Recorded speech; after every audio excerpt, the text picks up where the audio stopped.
जय श्री कृष्ण। श्रीमद् भागवत गीता अध्याय 8। अर्जुन ने कहा, हे पुरुषोत्तम, वह ब्रह्म क्या है, अध्यात्म क्या है, कर्म क्या है, अधिभूत नाम से क्या कहा गया है और अधिदैव किसको कहते हैं। हे मधुसूदन, यहाँ अधियज्ञ कौन है और वह इस शरीर में कैसे हैं, तथा युक्त चित्त वाले पुरुषों द्वारा अंत समय में आप किस प्रकार जानने में आते हैं। श्री भगवान ने कहा, परम अक्षर ब्रह्म है। अपना स्वरूप अर्थात जीवात्मा अध्यात्म नाम से कहा जाता है तथा भूतों के भाव को उत्पन्न करने वाला जो त्याग है वह कर्म नाम से कहा गया है। उत्पत्ति विनाश धर्म वाले सब पदार्थ अधिभूत हैं। हिरण्यमय पुरुष अधिदैव है। और हे देहधारियों में श्रेष्ठ अर्जुन, इस शरीर में मैं वासुदेव ही अंतर्यामी रूप से अधियज्ञ हूँ। जो पुरुष अंत काल में भी मुझको ही स्मरण करता हुआ शरीर को त्याग कर जाता है वह मेरे साक्षात स्वरूप को प्राप्त होता है, इसमें कुछ भी संशय नहीं है। हे कुंती पुत्र अर्जुन, यह मनुष्य अंत काल में जिस जिस भाव को स्मरण करता हुआ शरीर का त्याग करता है उसको ही प्राप्त होता है, क्योंकि वह सदा उसी भाव से भावित रहा है। इसीलिए हे अर्जुन, तू सब समय में निरंतर मेरा स्मरण कर और युद्ध भी कर। इस प्रकार मुझ में अर्पण किए हुए मन बुद्धि से युक्त होकर तू निसंदेह मुझको ही प्राप्त होगा।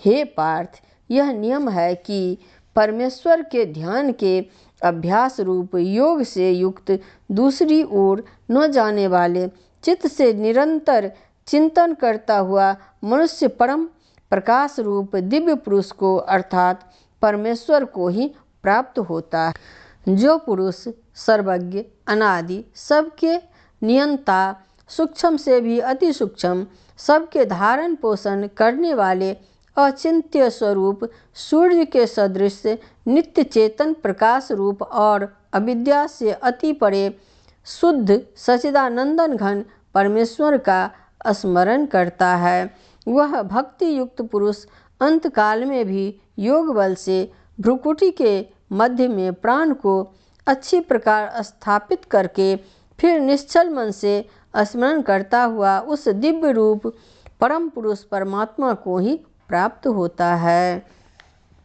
वेद के जानने वाले विद्वान जिस सच्चिदानंदन घन रूप परम पद को अविनाशी कहते हैं, आसक्ति रहित यत्नशील सन्यासी महात्मा जन जिसमें प्रवेश करते हैं और जिस परम पद को चाहने वाले ब्रह्मचारी लोग ब्रह्मचर्य का आचरण करते हैं, उस परम पद को मैं तेरे लिए संक्षेप से कहूँगा।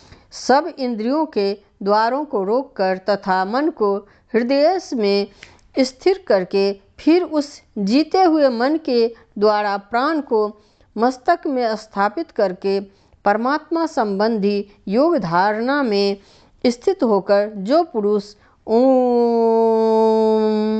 इस एक अक्षर रूप ब्रह्म को उच्चारण करता हुआ और उसके अर्थ स्वरूप मुझ निर्गुण ब्रह्म का चिंतन करता हुआ शरीर को त्याग कर जाता है, वह पुरुष परम गति को प्राप्त होता है। हे अर्जुन, जो पुरुष मुझ में अनन्य चित्त होकर सदा ही निरंतर मुझ पुरुषोत्तम को स्मरण करता है, उस नित्य निरंतर मुझ में युक्त हुए योगी के लिए मैं दुर्लभ हूँ, अर्थात उसे सहज ही प्राप्त हो जाता हूँ। परम सिद्धि को प्राप्त महात्मा जन मुझको प्राप्त होकर दुखों के घर एवं क्षणभंगुर पूर्ण जन्म को नहीं प्राप्त होते। हे अर्जुन, ब्रह्मलोक पर्यंत सब लोक पुनरावर्ती है, परंतु हे कुंती पुत्र, मुझको प्राप्त होकर पुनर्जन्म नहीं होता, क्योंकि मैं कालातीत हूँ और ये सब ब्रह्मादि के लोक काल के द्वारा सीमित होने से अनित्य है।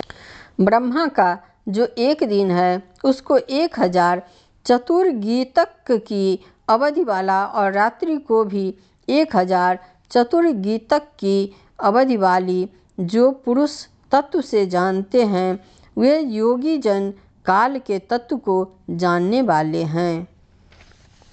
संपूर्ण चराचर भूतगण ब्रह्मा के दिन के प्रवेश काल में अव्यक्त से अर्थात ब्रह्मा के सूक्ष्म शरीर से उत्पन्न होते हैं और ब्रह्मा की रात्रि के प्रवेश काल में उस अव्यक्त नामक ब्रह्मा के सूक्ष्म शरीर में ही लीन हो जाते हैं।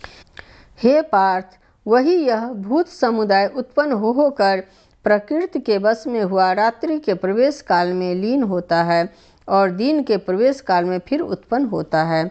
उस अव्यक्त से भी अति परे दूसरा अर्थात विलक्षण जो सनातन अव्यक्त भाव है वह परम दिव्य पुरुष सब भूतों के नष्ट होने पर भी नष्ट नहीं होता।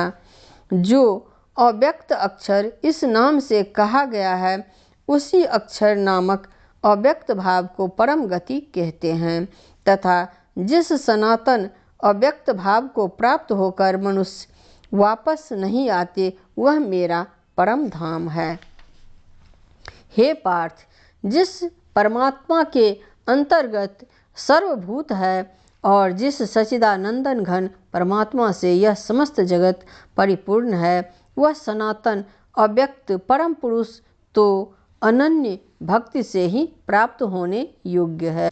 हे अर्जुन, जिस काल में शरीर त्याग कर गए हुए योगी जन तो वापस न लौटने वाली गति को और जिस काल में गए हुए वापस लौटने वाली गति को ही प्राप्त होते हैं उस काल को अर्थात दोनों मार्गों को कहूँगा। जिस मार्ग में ज्योतिर्मय अग्नि अभिमानी देवता हैं, दिन का अभिमानी देवता हैं, शुक्ल पक्ष का अभिमानी देवता हैं और उत्तरायण के 6 महीनों का अभिमानी देवता हैं, उस मार्ग में मरकर गए हुए ब्रह्मवेता योगी जन उपर्युक्त देवताओं द्वारा कर्म से ले जाए जाकर ब्रह्म को प्राप्त होते हैं। जिस मार्ग में धूमा अभिमानी देवता हैं, रात्रि अभिमानी देवता हैं तथा कृष्ण पक्ष का अभिमानी देवता हैं और दक्षिणायन के 6 महीनों का अभिमानी देवता हैं, उस मार्ग में मरकर गया हुआ सकाम कर्म करने वाला योगी उपर्युक्त देवताओं द्वारा क्रम से ले गया हुआ चंद्रमा की ज्योति को प्राप्त होकर स्वर्ग में अपने शुभ कर्मों का फल भोग कर वापस आता है। क्योंकि जगत के ये 2 प्रकार के शुक्ल और कृष्ण अर्थात देवयान और पृथ्वीयान मार्ग सनातन माने गए हैं, इनमें एक के द्वारा गया हुआ जिससे वापस नहीं लौटना पड़ता उस परम गति को प्राप्त होता है और दूसरे के द्वारा गया हुआ फिर वापस आता है अर्थात जन्म मृत्यु को प्राप्त होता है। हे पार्थ, इस प्रकार इन दोनों मार्गों को तत्व से जानकर कोई भी योगी मोहित नहीं होता। इस कारण हे अर्जुन, तू सब काल में समबुद्धि रूप योग से युक्त हो अर्थात निरंतर मेरी प्राप्ति के लिए साधन करने वाला हो। योगी पुरुष इस रहस्य को तत्व से जानकर वेदों के पढ़ने में तथा यज्ञ तप और दान आदि के करने में जो पुण्य फल कहा है उन सब को निसंदेह उल्लंघन कर जाता है और सनातन परम पद को प्राप्त होता है। ओम तत्सदिति श्रीमद्भगवद्गीता सुपनिषत्सु ब्रह्म विद्या योग शास्त्रे श्री कृष्ण अर्जुन संवादे अक्षर ब्रह्म योगो नामाष्टमो अध्याय।